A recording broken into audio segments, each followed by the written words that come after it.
Did you notice Anya's name was misspelled in the background in book 2? I sure didn't, but I guess enough people did that the author felt compelled to finish this book with a 3-page story which explains Anya spelled her name wrong. Yeah, it totally wasn't the author's fault, it was Anya's. After Lloyd corrects her mistake, Anya lies on her bed thinking about the name Anya. Anya. Almost like it's not her real name and she has to remember her new fake identity? Now I want to learn Anya's full backstory. We know basically nothing about her life before she met Lloyd.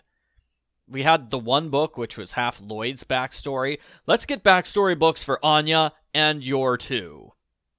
Argo Funk Book Review. Argo Funk Book Review. We start by wrapping up last book's spy mission. The villain taunts Nightfall because she has feelings for Twilight. She completely snaps and punches him so hard she breaks her entire arm. She brags her obsessive feelings make her strong. Twilight wakes up after the love talk. He says he didn't kill Yuri because that would mess up the dynamic of the series. I mean, he didn't kill Yuri because that might jeopardize the mission. Nightfall is suspicious there's another reason he spared Yuri's life. So what would be a bigger disruption to the status quo of this series?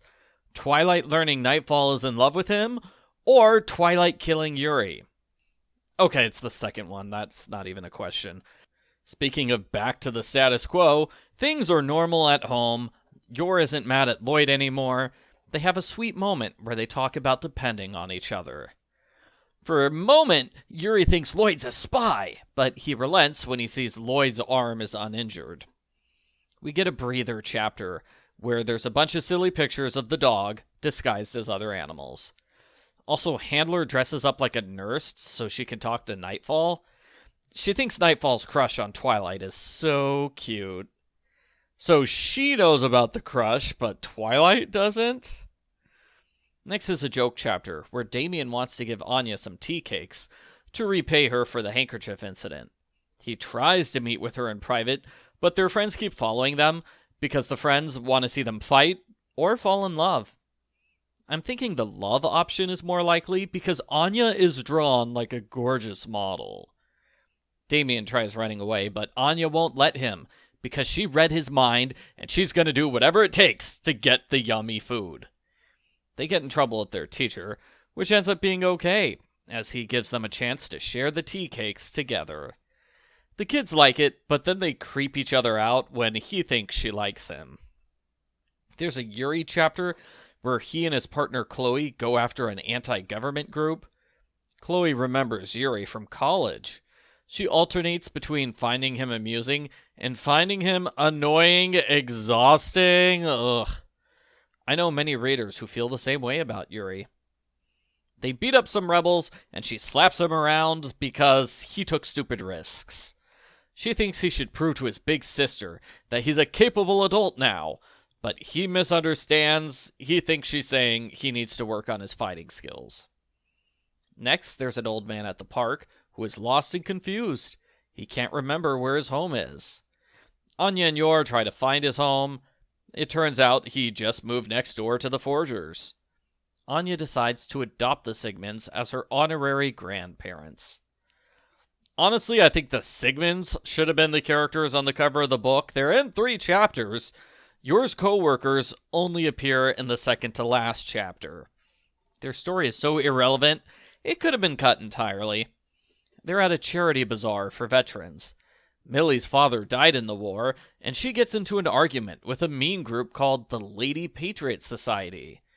The book kind of acts like readers should already know all this information, but honestly, I didn't even know Millie's first name until this chapter. She hasn't appeared very often. Yor tries to calm things down by asking questions and showing off how incredibly strong she is. Weird strategy. The argument intensifies when Damian's mother arrives. Melinda is so kind and sympathetic to Millie that Millie apologizes for her rudeness. So now Yor and her co-workers are friends? Lastly, it's time for final exams. Things look bleak for Anya until she gets tutoring lessons from Grandpa Sigmund. He taught at university. He helps her find joy in studying. Anya draws stubble on her face to show how intense her studying is. The results of the exam will be revealed next book. There's a bonus story where Frankie is at the bazaar. He tries to sell things to Millie, and he reminisces about what happened to him during the war.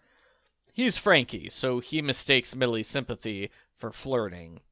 The end. Post-book follow-up. I had a lot of fun reading this book, and my first impression is that the story is as good as ever. But upon rereading, I see that 60% of the book is filler stories in between different story arcs, which isn't so good. I like the wrap-up of the Spy Mole arc, although I do think it dedicated too much time to Fiona. We already know she's in love with Twilight. The 2 Anya chapters were good because she's always awesome. I liked the Yuri chapter because it felt like we were going to get an actual story with Chloe and Yuri, like they're gonna fall in love or something. But the story stops suddenly, and he goes right back to his creepy Yor obsession storyline. Apparently, Chloe doesn't return for the rest of the series, so that's a bummer. I didn't like the chapter introducing the Sigmunds, as the forgetful old man joke went on for far too long. That should have been a half-chapter joke, not an entire chapter of nothing but that joke. The chapter of him tutoring Anya was good, so I'd say it's a good payoff following a not as good setup. As for the chapter with Millie, I didn't like it. Mostly I had trouble following the conversation. Maybe it got rewritten partway through, and that's how the bonus chapter came to be. It's a lot of reflection on the terrible effects of war. I did see several complaints that this book is inconsistent when it comes to tone. We get multiple chapters about war and extreme violence, next to chapters where a dog looks like a giraffe, haha. The changes in tone are abrupt, but they didn't bother me much. Each chapter is obviously written separately. I give Spy X Family 13 an 8 out of 10.